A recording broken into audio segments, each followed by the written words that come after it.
सोलापूर शहरातून आमदार आहे. मला लोकांनी कामावर निवडलं. मी राजकारणात धर्मात आस्वाद करत नाही. मी कामात विश्वास ठेवते, लोकशाहीमध्ये विश्वास ठेवते. माझ्या समोर एवढे डावपेच होते, पण तरीही लोकांनी काम बघून मला मतदान केलं. माझ्या लोकांनी मला दाखवलं की लोकशाही अजून जिवंत आहे. आता ही वेळ तुमची आहे. तुम्ही दाखवून द्या की लोकशाहीची ताकद काय असते त्याच्यात. आणि मी तुम्हाला शब्द देते की मी माळा घालणार नाही ती संधी, पण जर तुम्ही मला ती संधी दिली त्याचं सोनं करीन, लढीन आणि शेवटी विजय तुमचा झाला पाहिजे हे लक्षात घ्या.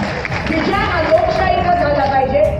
तुमची मुलगी, तुमची बहीण या नात्याने तुमचा विश्वास या ठिकाणी सार्थ करीन. भगीरथ दादांनी तो माझ्या विश्वास दाखवला. काय माझ्यासोबत ललिता काही पण त्या ठिकाणी फिरत होत्या.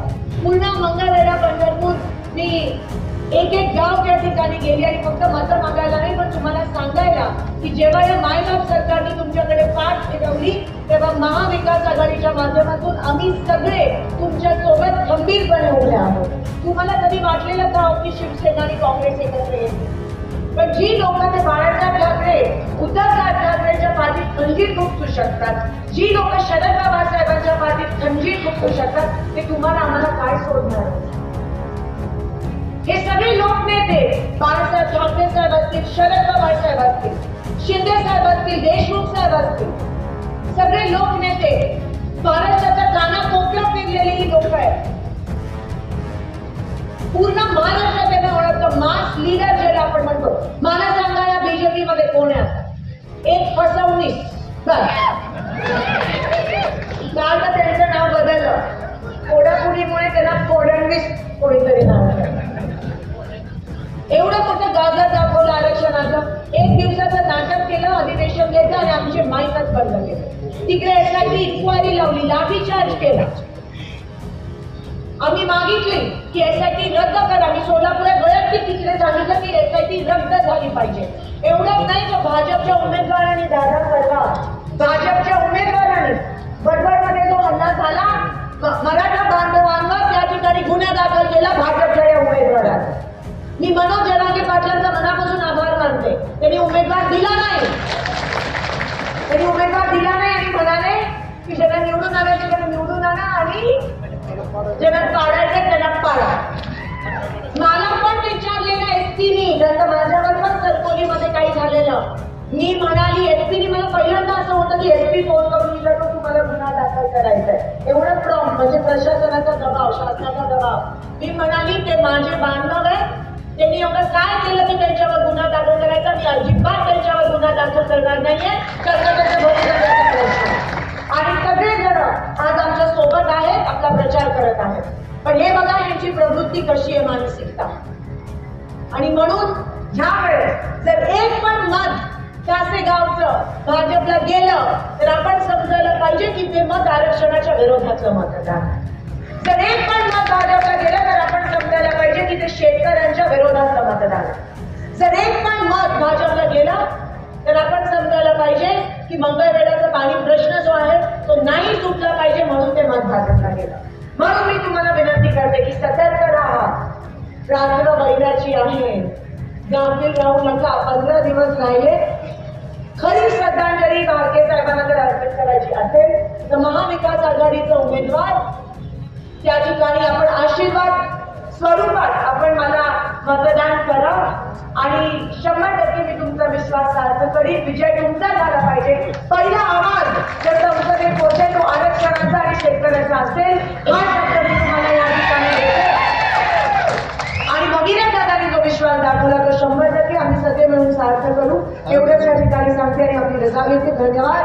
जय हिंद, जय महाराष्ट्र. धन्यवाद ताई. आपण आणि त्याच्यानंतर भगीरथ दादा माझं बोलणं अनेकदा झालं.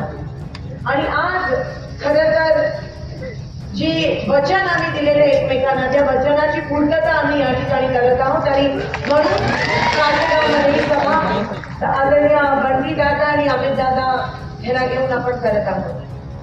मी सुरुवातीला भगीरथ दादांचे मनापासून आभार मानते की तुम्ही या बहिणीच्या सोबत ही लढाई लढत आहात.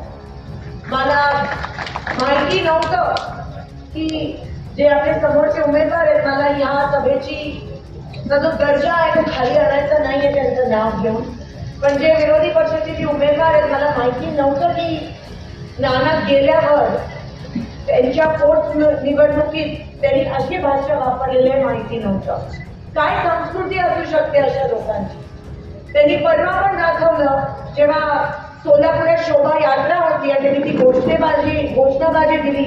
याच्यातून तमाम सोलापूरकरांना कळलं की ह्या लोकांची किती विकृत मानसिकता आहे ते आज दिसून आलं. आमचं सोलापूर हे सुसंस्कृत आहे. आमच्या सोलापूरची लोक मंगळवेढ्याची लोक हे संतांचं गाव आहे, संतांचं शहर आहे. तुम्ही इकडे येऊन समाजामध्ये तेढ निर्माण करता. तुमची हिंमत कशी होते आमच्यामध्ये येऊन आमच्यामध्ये भांडणं लावायची. आता त्यांना दाखवून द्या त्यांची जागा. भाजपचं एकच त्यांचं एकमेव उद्दिष्ट असतो, ते कामाबद्दल बोलत नाही. तुम्ही बघता त्यांची अनेक भाषणं काढला मागच्या 20 दिवसाची. कामाबद्दल भाजपचा उमेदवार बोलतच नाहीये. फक्त धर्म, जात, पात ह्यावरच त्यांची सगळी निवडणूक चालू आहे. त्यांनी या देशाला कीड लावली, या देशाला कीड लावली धर्माची, जातीची, पातीची. तुम्ही नेहमी सर्वधर्म समभावला मतदान केलंय. तुम्ही नेहमी काम करणाऱ्या लोकांना मतदान केलंय. आज भारतीय नानांनी कधी धर्म, जाती, पातीचं राजकारण केलं नाही. तुम्ही खंबीरपणे त्यांच्या सोबत उभे राहिले कारण का त्यांनी तळागाळातल्या लोकांची कामं केली. आणि हेच भाजपची लोक आपल्यामध्ये येऊन आपल्यातच तेढ निर्माण करण्याचा प्रयत्न करत आहेत. ही कीड लागेल ती आपल्याला उठून टाकून द्यायची. आता दादा म्हणाले की त्यांच्याकडे काही मुद्देच नाही आहेत. ते म्हणतात मोदीजींकडे बघून उमेदवार कोणी असू दे तुम्ही मतदान मोदीजींकडे बघून करा. अजून किती आपला अपमान करणारे लोक. त्यांना आपली किंमतच राहिली नाहीये. भाजपला लोकांची किंमत नाहीये. भाजपला लोकांच्या मताची किंमत नाहीये. किती अपमान आपण भाजपकडून सहन करणार मला सांगा. ते म्हणतात की उमेदवाराकडे बघू नका. अरे जे उमेदवार तुम्ही मागचे 2 वेळेस दिले त्यांच्यामुळे तर सोलापूरचं नुकसान झालं. 2 उमेदवार कोऱ्या पाट्या, त्यांनी काही काम केलं नव्हतं, काही अनुभव नाही, तरी मोठ्या मनाने त्यांनी लोकांना मतदान केलेलं. 15 लाखाचं एक आमिष दाखवलेलं आणि त्यावर लोकांनी त्यांना मतदान केलं. आज 10 वर्षानंतर लोकांना कळतं की ते 15 लाखाची मोठी खोटं त्यांचं वाक्य होतं. खोटं मात्र रेटून बोलतात, ही त्यांची परंपरा आहे. आज 10 वर्ष झाले 15 लाख कोणाच्याही खात्यात जमा झाले नाही. त्या उलट महागाईने उच्चांक गाठलाय. 300 रुपयाचं सिलेंडर 1200 रुपये झालं. रेशन दुकानात माझ्या आया बहिणींना धान्य मिळत नाही. जीएसटीचा राक्षस तुमच्या उड्यावर बसलाय. त्या खताच्या पोत्यावर पण 18% जीएसटी. त्या हॉटेलमध्ये गेला तर तिथे त्या बिस्किटाच्या पुड्यावर पण जीएसटी. कांद्याची निर्यात बंद केली. दुधाला दर नाहीये. पीक विमाचं अजून वितरण झालं नाहीये. मंगळवेढ्याच्या त्या 35 गावांमध्ये अजून पाणी नाहीये. ह्या लोकांना लाज वाजायला पाहिजे. बरं तुम्ही एवढे मोठे मनाचे की 2दा तुम्ही त्यांना निवडून आलं. एवढंच नाही तर पोटनिवडणुकीत पण काय झालं मला माहित नाही. कोणत्या आमिषाला काही लोक बळी पडले मला माहित नाही. पण नुकसान मंगळवेढ्याचं झालं, नुकसान पंढरपूरचं झालं. अजूनही ती गावं आहे ती तहानलेली आहे. अजूनही त्या गुरांना छावण्या मिळाल्या नाहीयेत. मागची बिलं अजून या प्रशासनाने काढली नाहीयेत. परवा विधानसभेमध्ये मी जेव्हा तो आवाज उचलला मंगळवेढ्याच्या 35 गावांबद्दल, तेव्हा बालदे नाना आणि शिंदे साहेबांनी जी उपसा सिंचन योजनेला मंजुरी दिलेली ती कुठेतरी मार्गावर लागली.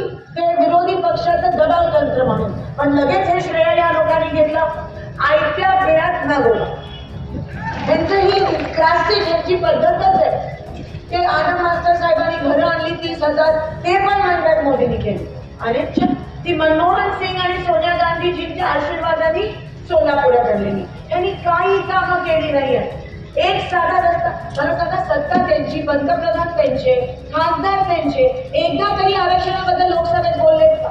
एकदा तरी शेतकऱ्यांबद्दल बोललेत का? एकदा तरी महागाईबद्दल बोललेत का? नाही.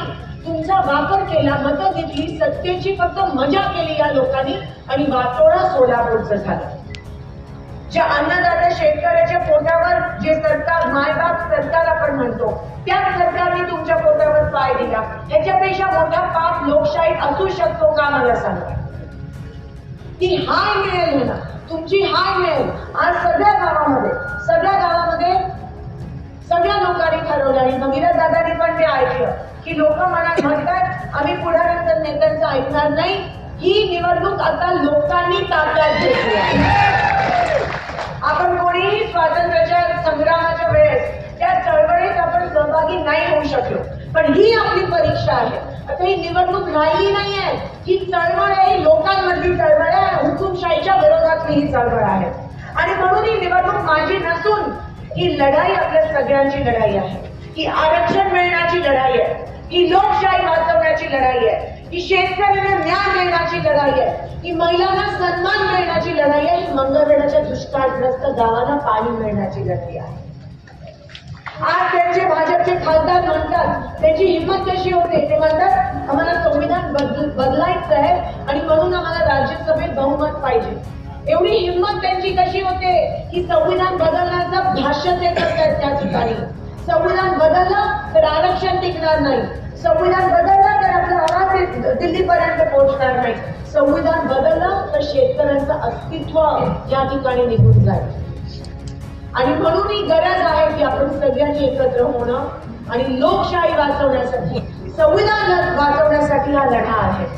एक वेळेस या लढाईमध्ये माझी साथ द्या आणि पुढची सगळी लढाई मी सक्षमपणे तुमच्यासाठी एकटी लढायला तयार आहे.